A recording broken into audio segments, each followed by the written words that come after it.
welcome to the Wellness Plus podcast. I'm your host, Karina Rachel, and I'm joined today by Dr. Ashley Maltz, MD. Ashley, thank you so much for being here with me. Thank you, Karina. Yeah. So you went through medical school. What would you say was we think that's like an 8-year program, right? But how many years did that really end up being? So med school and the training that comes after, and even the education that comes before, for me was 4 years of undergrad. So you do pre-medical biology and chemistry courses, physics, all of that lovely stuff.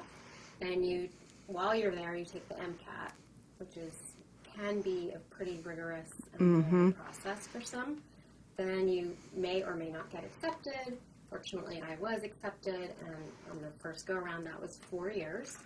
And then I did a 4-year combined internal and preventive medicine residency. Okay. So that's 3 times 4, 12 so far. And then add on another 2 years of fellowship that I did for my integrative medicine training. Wow. So 14 years is what Wow. Yeah. That's a lot. It's a lot. It's a lot. So I think it's really interesting that you really started in what would be considered like the mainstream medical world. What was it that kind of made you want to expand into the world of integrative medicine? So even before I went to med school, I kind of knew I didn't want to be on a treadmill, seeing a ton of patients, writing out scripts left and right. I already had a notion that there was something else out there for me. I didn't know what it was. I didn't have the terms like holistic or preventive or integrative. They hadn't even come down the radar yet for me, to the radar. So fortunately, though, in my first year of med school, first or second year, I can't quite remember, there was a faculty member at my university who came and presented to us on integrative medicine. And while half of my class was asleep, the other one quarter or maybe more was laughing or just rolling their eyes, as people often do. And I was like, ears up, eyes on this guy. I had found, what I was just so excited. I was beaming. So naturally, I got to work with him and do some rotations. He set me along on a path of more academic integrative medicine. So I had the opportunity to go to University of Arizona, Dr. Andy Weil's program as a fourth-year medical student and do a 1-month rotation there where you're amongst your colleagues, your peers, other med students and residents, and you're just really immersed in learning about integrative medicine of all kinds. Yeah. We did meditations and Tai Chi and learned about herbs and botanicals from Dr. RoweDocs, who is like one of my heroes in the world and the most amazing woman on earth, or one of. And then learned from Andy Weil a little bit, learned from Victoria Macy's, all these, Randy Hoffman. There's so many amazing minds over there. Really getting the word out and teaching doctors, residents, and things like that. And so from there, I got a taste of it, of what I really loved and wanted to learn more and more about. And it just, fortunately, after residency, or right at the end of my residency, I was presented with an opportunity to delve further into it with a fellowship in integrative medicine. Okay. And the rest is history. Wow. So, yeah. So can you maybe speak a little bit to, what is, because the term integrative medicine has kind of become a pretty big umbrella. Can you just talk about like the different maybe little pieces that go into that? Yeah. So, yes, as you mentioned, integrative medicine or holistic medicine is a actually, I would say those two things are separate. Okay. Holistic medicine really just refers to addressing the whole person, whether that's the whole person with medications and pharmaceuticals and surgery, versus the opposite, natural ways to address it is up to the practitioner. Integrative medicine blends basically the best of all healing modalities, including allopathic medicine, into a, holistic medical system. Right. So, like, when someone comes to see me, I sit and talk with them for an hour, interview them, much like you're doing with me, and ask their entire timeline, like, where did you, tell me about your mom's pregnancy with you, and the birth, and tell me how your childhood was, and where did you live, and were there any, environmental pollutants around you. And, right. Not, a lot of people don't know that stuff, but if they do, they do. And it's interesting because when you do start asking people that, a lot of times they'll realize, oh, we were near whatever, a chemical plant that ended up having, lots of spills or something. So it's interesting how those kind of things that kind of just lurk in people's subconscious and they don't think about them actively. Most people aren't thinking about their childhood and their day-to-day. But then when you start talking with them about it, a lot of times those things do come up. And so it sounds like you're just trying to get a really, start to finish kind of view of what they've been going through. Yeah.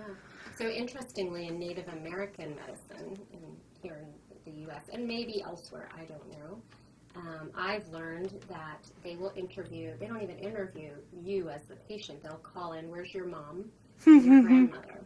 Wow. And they don't really, it's not about you.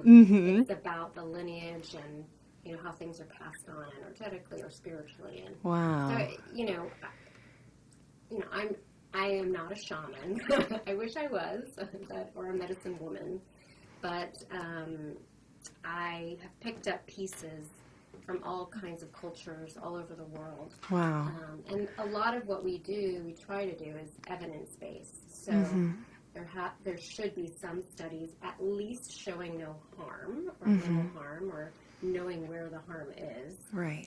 Dosing and what part of the plant, if we're doing herbal medicine and, things like that. And of course, so everyone tends to gravitate toward their favorites. So no one person can know every detail of everything. Right. Because there's just too much to know. So integrative medicine is an umbrella term. I personally think it holds, there's so many little layers and big layers in there. So anything from nutrition, so that includes nutritionists and health coaches and motivational interviewing and all the various diets that are out there. Right. From vegan to Pegan? Yeah. Is that like paleo vegan? Yeah. Oh, Yeah. I can use my context clues there. I know. I mean, it exists. It's out there. There's intermittent fasting, and there's 100 million different ways to be a human these days. Definitely. Functional medicine, it involves that. So, kind of a more biochemical systems-based system. Ayurveda, which is from India, the country, not native India, Right. Native American. Native folk medicine, like curanderismo from the Latin states and countries, culture. Right. And Native American medicine. It really ranges the gamut. Massage, acupuncture, or TCM, traditional Chinese medicine. Right. Chiropractic. I mean, anything and everything. Right. Can fall under integrative medicine. Right. So then from the patient's perspective, can you maybe speak a little bit to, because I think for a lot of people who are maybe experiencing some kind of a health issue, and especially those kind of chronic conditions or what I've heard people refer to as medical mysteries, where maybe the doctors tell them, oh, we just really don't know what's causing this problem or whatever. What would you recommend to someone, with all of these different options at their fingertips? What would be the path for the patient to really get the answers that they're looking for? So number one, I think you really need to find someone that listens. Yeah. And that's the most important therapeutic relationship factor. if people feel like their doctor is just dodging their answers or their questions or inquiries, then, doctors aren't taught to deal with these medical mysteries. We really don't have all the answers, and that's where the integrative medicine piece comes in, or even alternative medicine. So alternative means instead of, right? It's not it's an alternative. It's the other. I would say, so for people suffering and, and that's a lot of people all over the world, you really need to work with a practitioner who gets you, who just is there for you. And even if they don't have all the answers, learn from each other. And they can talk to you about what they do know, and maybe you can enlighten them on what you know. And, unfortunately, our medical system doesn't really allow for this deep learning exchange that I have learned throughout my career so far.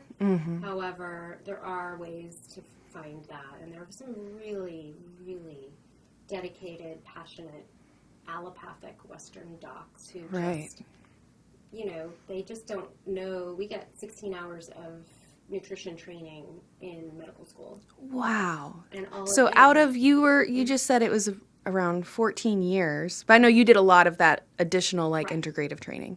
So the typical medical program, we think about 8 years, 16 hours? 16 hours. Of nutrition training?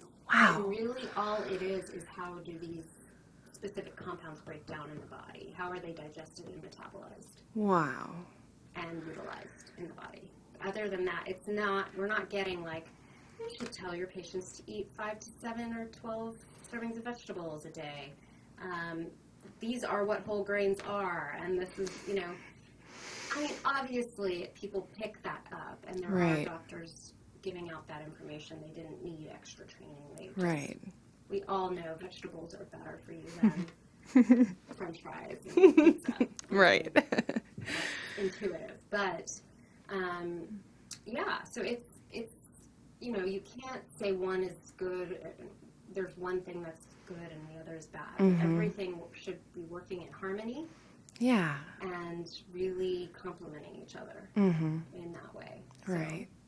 And I think realistically speaking, it makes perfect sense that we're got pretty complicated bodies in terms of the things that can potentially go wrong, things that can potentially prevent our bodies from functioning the way that they should ideally. So it makes sense that there are a lot of different approaches to looking at the body, determining either what needs to be removed or what needs to be added for the person. So it sounds like on a person-to-person basis that looking for a doctor who will listen, which is a big thing. Because I know that when I used to go to the general practitioner, I felt like all I wanted to do was get out of their hair. They were in a rush. I didn't want to take up their time. I didn't want to ask them additional questions. And now I kind of realize that it should be the other way around, We're paying these people to help us, so we should feel we can talk to them, we can ask our questions, etc. But a lot of times the kind of typical, trip to the doctor, I feel is very opposite of that. I feel rushed, etc. So somebody that'll take the time to listen and get a bird's eye view, so to speak, on your health. Another thing that I see a lot in kind of looking at the mainstream approach is that it kind of tries to compartmentalize the body, which makes sense to the extent that, as you were saying, there's so much information that it'd be really hard for any one person to know all of it. So you have people who specialize in the cardiovascular system, people who specialize in, the different areas of the body. But then the idea that you could be, taking a certain set of medications from one doctor and another set of medications from another doctor, et cetera, you start to get this, at least for me, pretty clear vision of how now the functioning of the whole body and the interaction of all of the different parts is being ignored. And so maybe there's, a benefit in compartmentalizing to an extent, but then there also has to be this understanding that nothing really works in a vacuum. Exactly. Yes. I believe that's where integrative medicine comes in. People come to me and they often bring a bag full of medications or supplements or, who knows what. Right. And I will go through and kind of, pick and choose which ones, make sure they're on the right dose of things, or, some things we overdo it with the supplements. Like, let's get off of some of these things, or even with the medications. An elderly person on too many medications, that is actually dangerous. So we want to eliminate those variables. Right. So yes, we do need specialists, like in general, and they're very important. You do not want me as your surgeon. You do not want me as your cardiologist interventionally. Like, if you have a heart attack, I will not know how to put a balloon in your coronary artery and stent it. But I will try to keep you from having that heart attack. Right. And I will, try to keep you alive longer using fewer medical resources. That's my goal. Is really to kind of take the weight off of the system a little bit, at least a little bit, We use very, very expensive procedures and medications, and really a lot of it can be, 80% is estimated that of illness in America at least, and probably the rest of the world as well, although we are one of the biggest outliers in terms of disease prevalence and burden. But 80% can be prevented. Wow. So 80% of all, heart attacks, strokes, diabetes, all of these cancers, like most of them can be prevented with diet, exercise, stress reduction, and eliminating environmental toxins. So, these things are not expensive. Diet, exercise, stress reduction. Those are life changes that all of us can make. Right. And yet we rely very, very heavily on extremely expensive procedures, specialists, and medications. So tipping the balance a little bit, at least, towards prevention versus treatment is my goal. Right. In life. Right. And I think it's also worth noting that, in addition to those interventions being usually very costly, they're also very invasive to the person. By the time that it's a surgical procedure that you need in order to survive, not only is the medical issue that got you up to needing that surgery causing a huge amount of stress on the body, but now the treatment itself is going to cause a huge amount of stress, and you're going to need that recovery time. And I think that's a big piece that, people don't necessarily realize. There's a lot of people who I think know that there's things we can do to help prevent a lot of these chronic diseases. They're like, whatever, I'll worry about it later. Or I'd rather eat this junk food than worry about it. It'll be someone else's problem later. But realistically speaking, it is going to be their problem. And I think that it's really unfortunate that we're kind of living in a culture where the major, I don't want to say. I think it's just very unfortunate that we're living in a culture where the biggest manufacturers, the biggest advertisers we're exposed to are unfortunately selling these really harmful foods.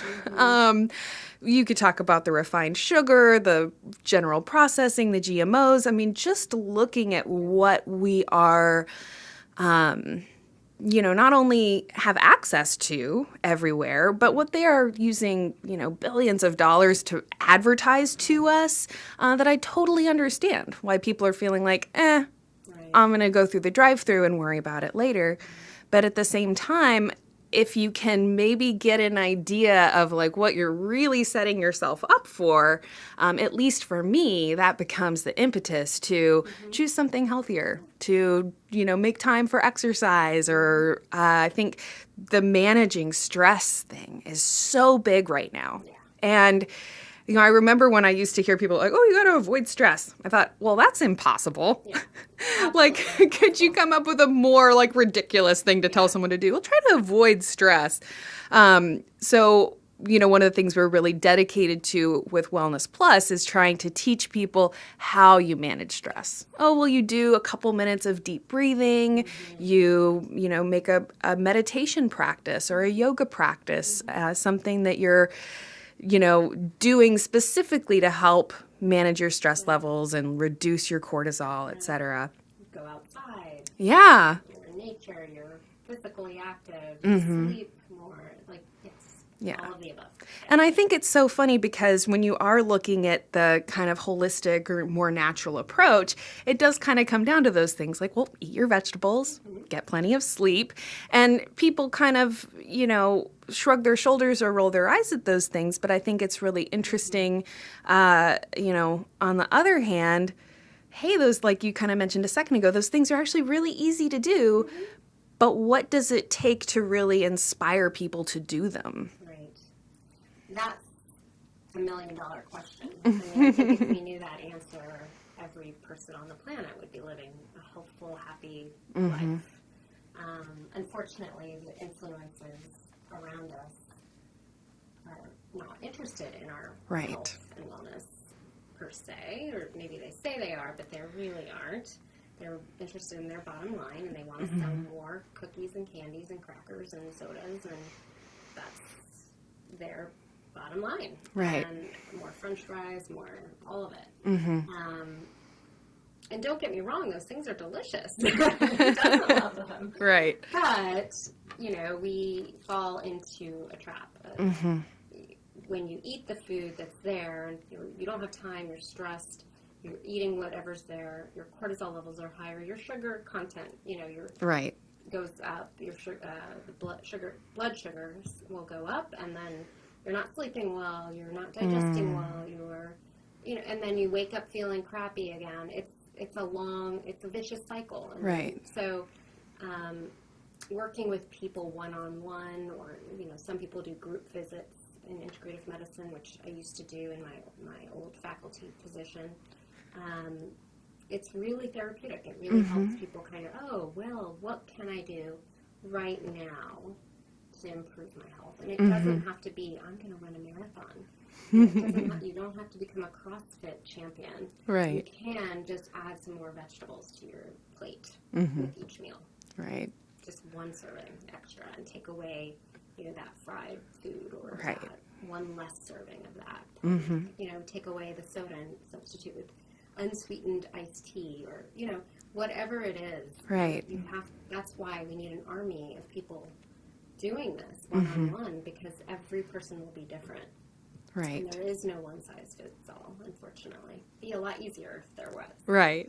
But the thing that you reminded me of a quote that says, and I may butcher it, but the takeaway is, if you think eating healthy or having healthful behaviors now is expensive, wait until you're diagnosed with insert chronic disease or terminal illness now.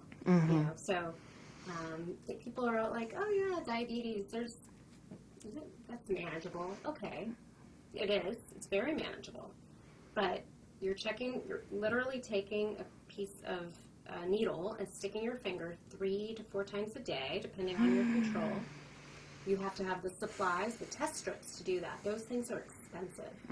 Like, my patients always complain how expensive they are. The glucometer, insurance may or may not cover that. Oh, wow. Yeah. If you're on insulin, that's extremely expensive. I would say even $100, $150 a month. So... And you can't eat all the foods that... Right. I mean, you could and use the insulin to cover all of that, but you're constantly having to stick yourself or inject yourself. That's painful. Yeah. I know. I remember my grandma when she would come to visit. And we would go out to eat, and there would always like be this time where she would have to either like go to the bathroom or out in the parking lot or whatever. And thankfully I never had to like see her inject, but I know, that was like a very traumatizing thing for me as a kid. I remember thinking, oh my God, And then when I learned later about diabetes and what it was and everything, I thought, oh, that's what she was doing. That's what she was doing. And I just remember thinking like how horrible that seemed, that she always had to be doing those injections and testing her blood. And just the couple times I've had to prick my finger for a blood test or something. And I'm kind of a wuss, but I can't. Not that bad, but having to do it every day, several times a day, I mean, that would be, I would say that is not worth, throwing caution to the wind now. Right. Also added on is the medications don't make you feel that great. Yeah. I mean, so insulin, you gain weight. That's a typical side effect from insulin. You just, when your sugar's high, you don't feel well at all. Like you have brain fog, headaches, nausea, fatigue. There's all kinds of things. And then you're on a whole slew of other medications, and you have to go see the doctor at least every 3 months for just your primary care. Wow. Then the cardiologist, then the kidney doctor, then the eye doctor every year, the foot doctor every year. I mean, these are huge ramifications. We're not talking, and this is on how many people in the U.S.? 8 billion? It's 30 million people and rising have diabetes. This is where our expenses are. And not I would never say that people don't need a treatment. They do. I mean, we need to, but, that's one piece of the pie. And right. The low sugar pie. Fruit-filled, the stevia pie. Yeah, the stevia pie, yes. So, I just think the whole mentality of, not taking care of yourself when you don't know when you're going to die, you could die tomorrow, is just, it's not valid. Like, I don't understand it. I can't relate to it. Right. And most people who come to me are extremely proactive in their health, and so I do have a pretty skewed population and skewed bias, but right. Yeah. So just and that would be interesting to hear, like what are the most common things that you see in your practice? And I think it is worth mentioning that, clearly there are far more people who are kind of still in that mainstream approach. What is it that causes someone to say, I want to find an integrative doctor, or, what it is that brings them to your doorstep, so to speak? So usually my patients, I see, and Austin is a very unique place. So let's put that out on the table. The health and wellness industry here is vibrant. People are outdoors, they're canoeing, they're hiking, they're with their dogs, rock climbing, doing yoga on every corner. Right. So we're really lucky. It's a young population, for the most part, young. But there are also huge disparities. If you go into the poorer parts of town, there's rampant alcoholism and drug use and diabetes and all the cardiovascular illnesses that are out there. So it's a wide spectrum. But what usually brings people to my door is they're uninsured, and I do accept cash. So I'm only cash. I don't take insurance. Or B, which is the bigger population, they've been through the gamut of Western medicine. They're sick and tired of being sick and tired, and they want someone to go a little deeper and to look further down the rabbit hole of their health. Right. They want more time with the doctor. They don't want to be rushed through a clinic and in a sterile environment where they just aren't comfortable, and they want that connection. They want to be able to contact me, have direct access to me more frequently than would be in a bigger clinic. Right. Now, that being said, there are some docs who work in the really high-volume clinics, and they are just phenomenal. They can get back to their patients, and you never know that you're only spending 15 minutes with them, and those are amazing doctors. But for the most part, doctors feel rushed and want to spend more time with their patients. that's a whole other conversation that I could get into, physician and healthcare wellness and burnout is the term that we use. Oh, yeah. Yeah, so we could go there in another episode. Yeah, definitely. But, yeah, so I see lots of digestive issues, hormonal issues, thyroid dysfunction. Yeah. Things metabolic, pre-metabolic, so higher cholesterol that you don't want to go on medication, statin, or you've had a bad reaction to a statin, or, it really ranges a lot. I see a lot of anxiety and depression, and also not really being okay with some medication, but wanting to go deeper, like learn stress management tools, and I do medical acupuncture, so I use that as a tool. I also see a lot of chronic pain patients because I medical acupuncture, and I use trigger point injections, which is another technique using needles. So it's diverse. Yeah. And then can you maybe just speak to, you mentioned that they are maybe a little disenchanted with what they've been getting in the mainstream. Right. Because I, for myself, feel, I don't want to take pharmaceutical drugs. And I do my best to avoid them as much as possible. And I don't take any that are like a daily medication. So if I have I had an infected insect bite on my leg or something, and I went to the doctor and I did the, normal protocol.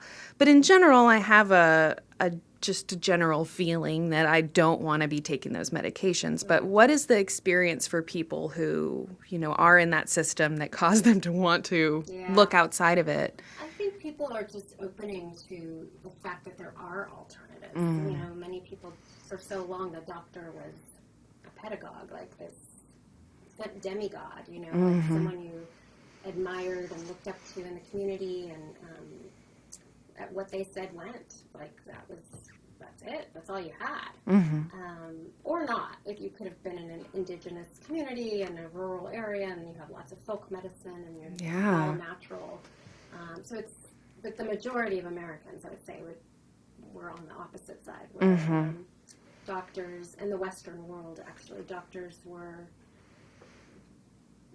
it was their way, and there are some brilliant minds that came out of that. But what we're learning is that model no longer fits our millennial populations, our generations that are coming up and saying, no, we want a little more. We want answers, and we don't want to be told what to do per se. We want to know why and understand it more, because I think technology has just opened up. You can look up anything now. I mean, what's a neurotransmitter, and know which neurotransmitters you're mucking around with antidepressants. So, the general population didn't have that information 10 years ago. Let's say 15 years ago. I'm not quite sure when the internet was. Well, and it was interesting because I remember when the internet was just like people making little websites, and then they came up with the word blog or whatever. Instant messenger. Yeah, definitely. Chat rooms. And then at some point it was like the ceiling broke or the floor dropped out or whatever. And then it was just information everywhere. And it's become this huge, amazing resource filled with information. And so, like you said, people now have at their fingertips the ability to go in and look up their symptoms, look up the diagnosis that they heard, look up the medication they've been given. So there's more information for people, but in that same wondrous, amazing amount of education that's now there, it's also kind of come with this amazing, wondrous amount of feeling overwhelmed, feeling confused. There can be conflicting information. And, I'm right there too. I've definitely spent enough of my time researching things and why are these two things say completely opposite information? And that is very frustrating. So would you say that that's maybe another part of it too, is you want to work with a practitioner so that you can have a sense of knowing which path to take, Right. or That's where a skilled clinician who's had experience, who can look through the data mm-hmm. and really discern what's good and what's not, Mm-hmm. is really important. So I often get people coming to my door with that. I'm just overwhelmed with all these recommendations and my online search and my this and that. I really want to be healthy and vibrant, and I would say that's probably the majority of my patients. And they come with long lists of, can you check this vitamin, and some vitamins I've never heard of, or never checked. Right. It's not something we normally check, but Mm-hmm. I think it's about empowerment, and patients are kind of taking that, or the general public are taking back their health Mm-hmm. and ownership of their health, and I think that's fantastic. The overwhelm does come in at some point, and it can become debilitating, actually. Yeah. There's like paralysis that can ensue. Mm-hmm. So somewhere in between, so someone who's, I know alert signs to really all the really bad things that can happen. I know those signs in and out. That's easy. Mm-hmm. I've seen people dying. I've made very difficult diagnoses. Things like that. Mm-hmm. I've seen them through the process of treatment. The general public doesn't generally have that Right. knowledge, right? Right. So there are differences, and yes, we do, go deeper with our learning. We go to conferences. We have to stay up on top of current guidelines and research, and so there's just I really love empowerment of the general public. But Yeah. also, there is some caution there that I think it's important to work with a practitioner who knows what they're doing. Yeah. And if they don't know one particular topic, that they're willing to learn and go off and do some research. Right. I often say, I don't know. I'm going to have to get back to you on that. And Right. 24 hours later, I have looked through and maybe talked with some colleagues who, because I'm always learning still. Right. There's 16, 20 years in there. I'm still learning every single day, and I learn the most from my patients. That's wonderful. Yep. They bring me things that I've never heard of, and I'm like, Mm-hmm. okay, let me go down that rabbit hole. Right. Today, Mm-hmm. It's pretty awesome. It's very rewarding. Yeah. Mm-hmm. So you talked about the kind of the common things that people are coming in, and I'm hoping we can maybe just touch on some of those things a little bit. Mm-hmm. So digestive issues was the first thing that you mentioned. Mm-hmm. And I know as a health coach, I see a lot of people that are suffering with, IBS, or I was diagnosed with Crohn's or ulcerative colitis, et cetera. And so a big piece of it is looking at, reducing processed foods and how we can help repair the digestive tract a little bit. Can you speak to that a little bit, and maybe what you have seen that works really well for people?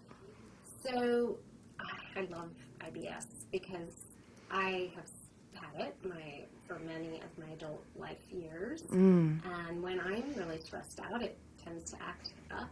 So I definitely know the gut-brain connection. Wow. I know it in and out because I've experienced it. I've lived it. So IBS is one of those syndromes that nobody really knows the cause of. There really aren't great allopathic treatments for. There are some medications, but I don't know. Sometimes they work, sometimes they don't. I love things like peppermint oil or stress reduction, obviously, but acupuncture can be extremely helpful for the gut. I mean, it really is inducing the parasympathetic nervous system, your rest and digest. It's upping that so that you can digest better. Same with Ayurvedic practices. If you go and see an Ayurvedic medicine practitioner, they'll work first with the gut. This is what we need to integrate and bring in nutrients. And if you don't have a healthy gut, you really can't get everything you need. Right. So elimination of inflammatory foods, gluten is a big one.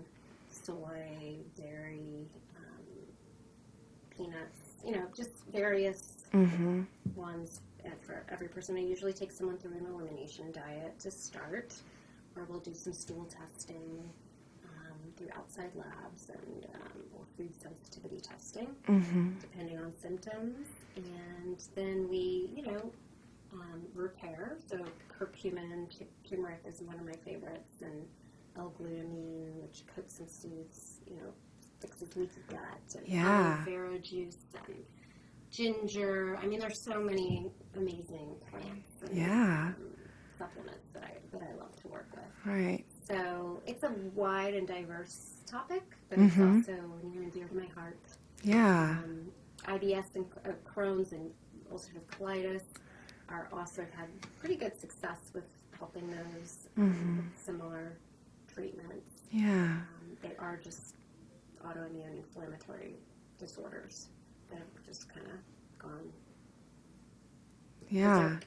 Can you talk a little bit about how, because I think, for me with my background, I can kind of understand like how this like autoimmune response can come from the gut. But can you speak to that a little bit? Because I think for a lot of the people out there that are experiencing these issues, it's hard to understand like, wait, autoimmune issues with my gut, it feels very,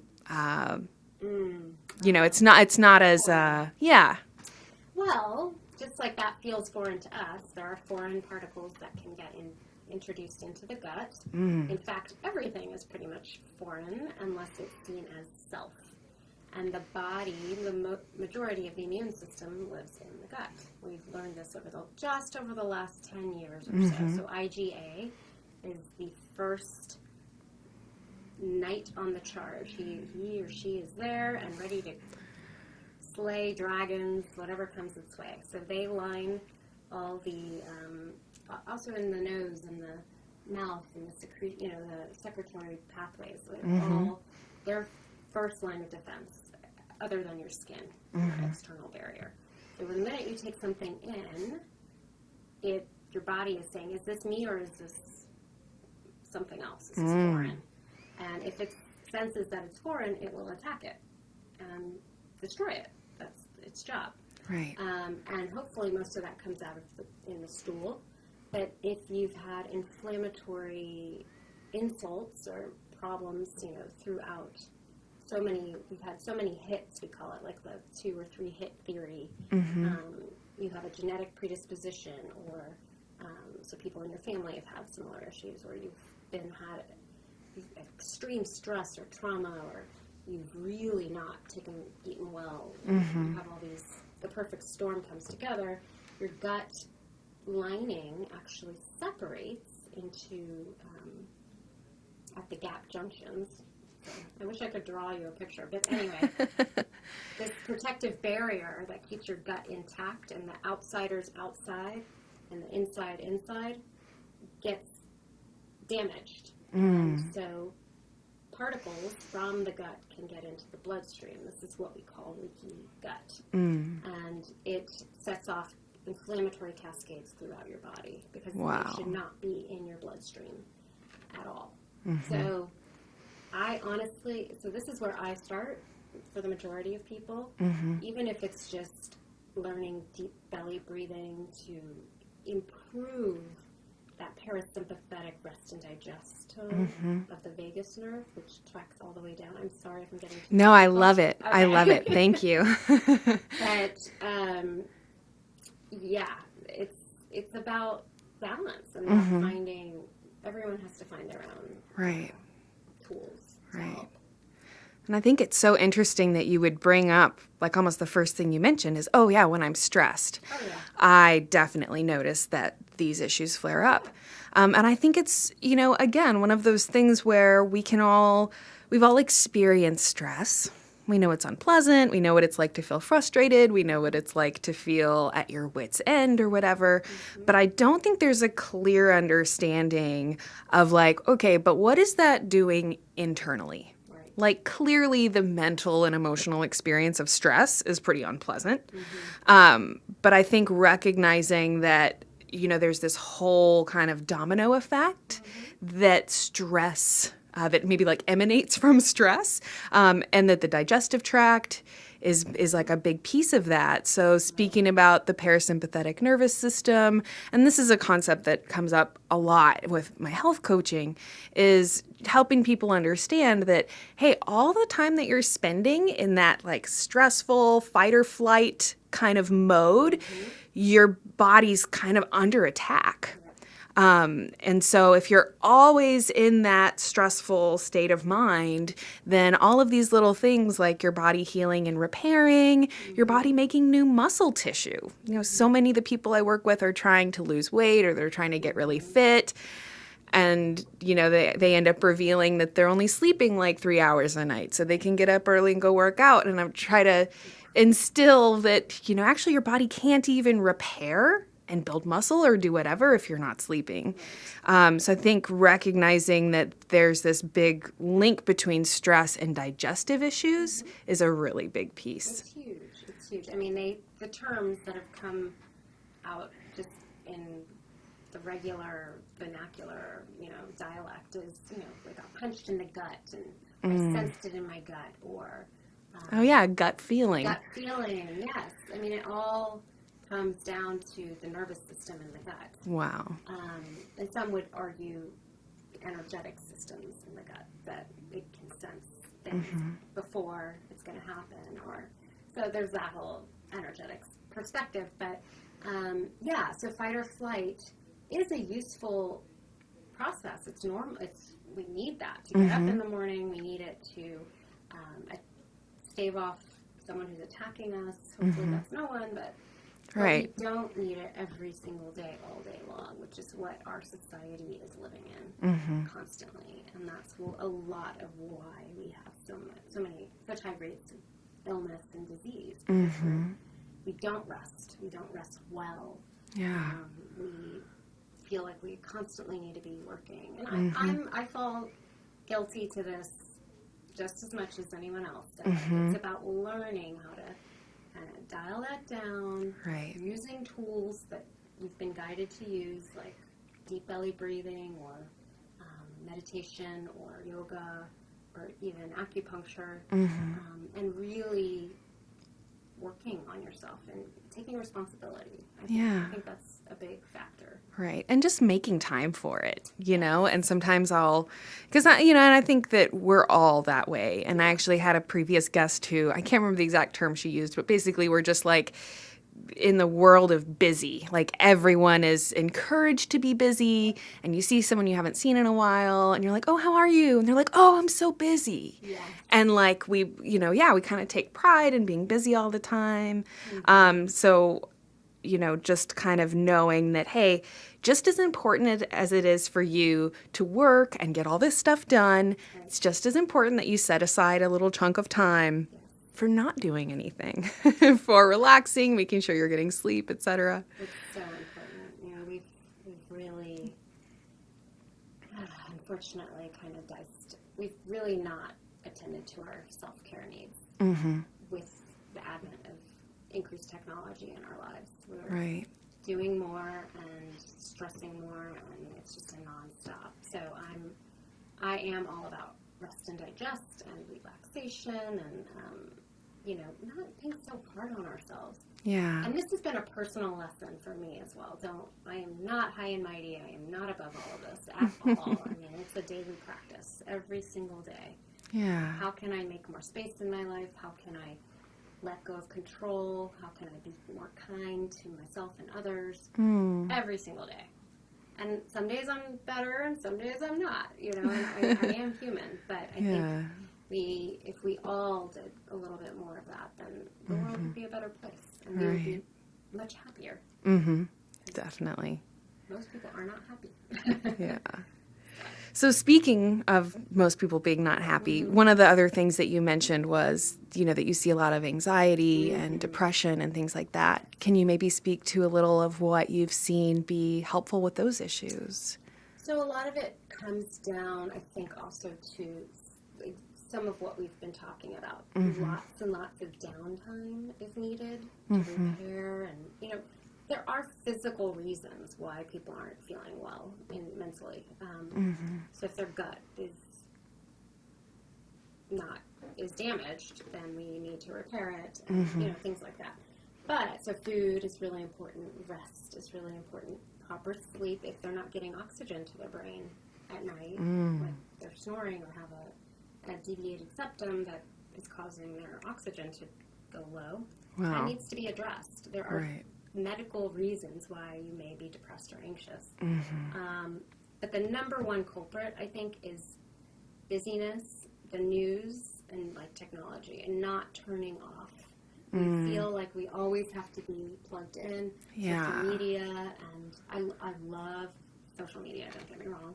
It has brought incredible things to my life and people, and a sense of community. However, not turning it off stimulates your melatonin to not be secreted, and increases your cortisol levels, and watching the news is horrible. Having FOMO is horrible. FOMO? FOMO, fear of missing out. Oh, fear of missing out.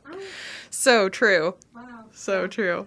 So it's, I'm surprised you didn't know that term. Well, the thing is, it's funny for someone who, basically my whole job is in YouTube and all of this stuff. I'm pretty out of the loop when it comes to social media type of things. So. It's probably not a bad thing. So, I think turning off the news. I had a patient that would come in. She's like, I'm not sleeping. I'm anxious. And I was like, well, what do you do right before sleep? Oh, I watch the news. And I'm like, why are you putting that? I know. Those horrible things into your mind. You're absorbing that negativity every single night before you go to bed. What's supposed to be your most calm, peaceful, winding down. Is this trauma. And I think that they purposefully make the news. I mean, obviously there are horrible things going on all around the world. I mean, more horrible than I think even people who watch the news all the time maybe even realize. But at the same time, when I do watch the news, and it's actually been kind of a long time since I had cable and like watched the 10 o'clock news every night, but I remember that from my childhood. And it's just kind of interesting how, like, they'll kind of, like, do this, like, really sad, scary, horrifying story. And then they're like, in other news, there's a great parade this weekend, and there's going to be a big, giant float of Garfield. And it was, like, this interesting, I don't know what it is exactly, but it's like they're trying to get you really stressed out and upset about something and then make it look like they're really balanced and trying to not make you upset or whatever. But for those people who, are really empathetic and see those news stories of atrocities going on and it deeply, deeply affects them, it doesn't matter that they try to, but then here's the weather, and the weather's going to be nice or whatever. And so I think that trend towards sensationalizing and making things even more scary and overwhelming, I think that's gotten worse. And I definitely see that as I scroll through like news headlines on my phone or something, that like everyone, you're like, and then I'll go and I'll read the article and I'm like, oh, well, it's not that bad or whatever. You know what I mean? Like you can see, what do they call like a clickbait title or whatever. And, even before the show, we were kind of talking about what we might want to call this particular episode. And, I said, medical doctor reveals the benefits of an integrative approach. Right. But I realized in saying that, like, oh man, I just kind of did that weird clickbaity thing. But it's unfortunate because, as, independent media creators, and there's a lot of independent media creators now, which is wonderful, but we're right there competing for views against all of those big mainstream things who are doing that. And so it's almost in a way, like in order to play in their game or to play on their field or whatever, it almost does kind of make you need to try and scare people or whatever. And I never want to do that. I want to empower people, I want to teach people, I want to help people understand that, hey, there's these real simple things you could be doing that are going to have a really big pronounced benefit on you. And it's just an interesting comment on our culture, I think, that, you know, just to maybe get somebody to click on your video that could really help them, I'm having to, you know, kind of join in on that game of, you know, what is potentially going to elicit that little stress response. And maybe we won't end up calling this episode that. Maybe I won't give it another name. But it just kind of made me realize that, like, we're just used to almost everything we see. Yep. Has that, like, you know, whatever it is that's going to try to initiate your click. I see lots and lots of YouTube videos now, you know, these 5 signs that you're going to have a heart attack tomorrow. And I'll click them because I want to know. And they'll, you know, have a picture of a symptom. Like, I get these kind of like red itchy spots on my back when I shower. I think it's the heat. Because when I work out really hard, sometimes it'll happen too. Yeah. Anyway, so there's like a little icon with somebody with what looks like little red itchy bumps on their back. And I click it and I'm like, oh my God, I'm going to have a heart attack. And I just realized there was actually I can't remember what the term was, but there was a term for like looking stuff up on Google and kind of like feeling like a hypochondriac about it. Wow. And I noticed myself doing that, and I just feel like it's, you know, again, kind of the double-edged sword that now there's all this information and it's wonderful, right. But at the same time, like, there's also these kind of like scary elements to it, and maybe this happy balance where you're learning and you're educating yourself, but you're also noticing those things that initiate that kind of adrenaline surge and, you know, put us out of, oh, I'm just going to be learning about this topic. I'm going to learn about the news. I'm going to see what's going on, versus like really high state of stress response as we're learning things and learning the news. One of the first things I tell my patients is just to turn off the news. Just don't watch it. And if more people don't watch it, then no one's going to make money from it. And then it'll, you know, evolve. So, right. You know, we can't control everything. Actually, not control a lot. But I do think controlling our own environments is really important, and what comes into that environment. And that goes for relationships as well. So, you know, toxic people need to be eliminated, or not. I do not kill your people. I'm talking your relationship needs to kind of evolve. And there need to be stronger boundaries about that. If your work situation is toxic, that needs to change, and more. You know, so there are so many things that we can have control over. And that's really where I start with most of my patients. Right. And sometimes you need an outside perspective on that. You can't always see things. My mom always says, "Hi, Mom." When you're in the pickle jar, all you see are the pickles, and it's true. When you're literally submerged in a situation or an illness or whatever it is, all you can see is that and how it affects your life in every way. So having someone kind of lift you up for like 20 minutes or an hour or something and take you out of the pickle jar, quote unquote, it helps. It really, you know, it's like, oh, I didn't see myself in that way. Or, wow, I really am powerful and strong, and look what I've created in my life. Right. Wow, I really have people that love me, or, you know, whatever it is. I can add 2 vegetables a day. Wow. Right. You know? Right. And it's very, very true. I know what you mean about the pickle jar thing. I kind of think about it like blinders. You know, people get their little blinders on, tunnel vision, and they're just like focused on this one thing. And yeah, you're right. It's sometimes hard to kind of step out and look at it from an outside perspective and see the different things in your life that are maybe creating that situation or perpetuating the situation. And then the things that, like you said, the things you can do to change it. Because clearly we can't change everything, but if we change the things that we do have control over, there's actually a lot of, you know, empowerment, a lot of benefit that can come from that. So one of the other things you mentioned was thyroid issues are common. And I know I see a lot of comments on our videos and stuff about hypothyroidism, et cetera. Can you maybe speak a little bit to... Sure. There is more of an epidemic, I would say, of autoimmune thyroid problems, hypothyroidism, even hyper, where you're overactive with your thyroid function. A lot of it, again, comes down to diet and toxins in the environment and things that we're putting into our bodies and exposing ourselves to. Dietary-wise, we are, as a whole, in society, moving towards sea salt, things that are less processed, which is really good.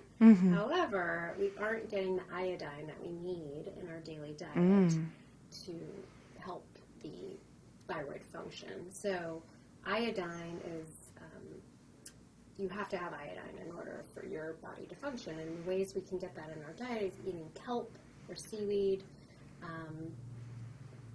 Fish have, because they eat kelp and seaweed, but mostly it comes from those types of, I'm sure there are others, I just can't think off at the top of my head anything else. But, and then we have this iodized salt, so they add an iodine molecule onto salt. And since we've all mostly moved away from that iodine, we aren't getting it in our diets. Wow. So another factor is selenium that we need. Our soil is depleted from over-farming and use and, well, the horrible things we've been doing over time. Yeah. So we aren't getting that factor in as well. So I personally, that's my belief, is where this epidemic of hypothyroid or low-functioning thyroid is coming from, in addition to the gut health and lack thereof. And you have, again, that 3 hit or 2 hits in your genetically predisposition to develop some illness, it will occur if you have too many toxins, in a broad sense. Yeah. So when someone has hypothyroidism or a thyroid dysfunction, we do go back to diet. I've seen antibodies to the thyroid come down dramatically with just removal of gluten or dairy or both. Wow. Soy, things like that. And you can regain your function of the thyroid. It's really exciting. Most people need to be put on, nutritional support with a really great multivitamin with selenium and iodine. There are some practitioners who load very heavily on iodine. I'm not one of those people. More power to them if they can get it right. I just don't have training in that, and I don't feel comfortable because you can go too much with iodine. Right. So, eating comes to diet, and there's also medication that can help while we're kind of balancing everything out. A lot of people do go onto medication just to feel better. Yeah. To get them through the process. So, right. Yeah. Well, and it's so interesting. I actually had, I had a family friend a couple years ago, and they removed her thyroid. And a couple years prior to that, my mom, her spleen was removed due to hemolytic anemia.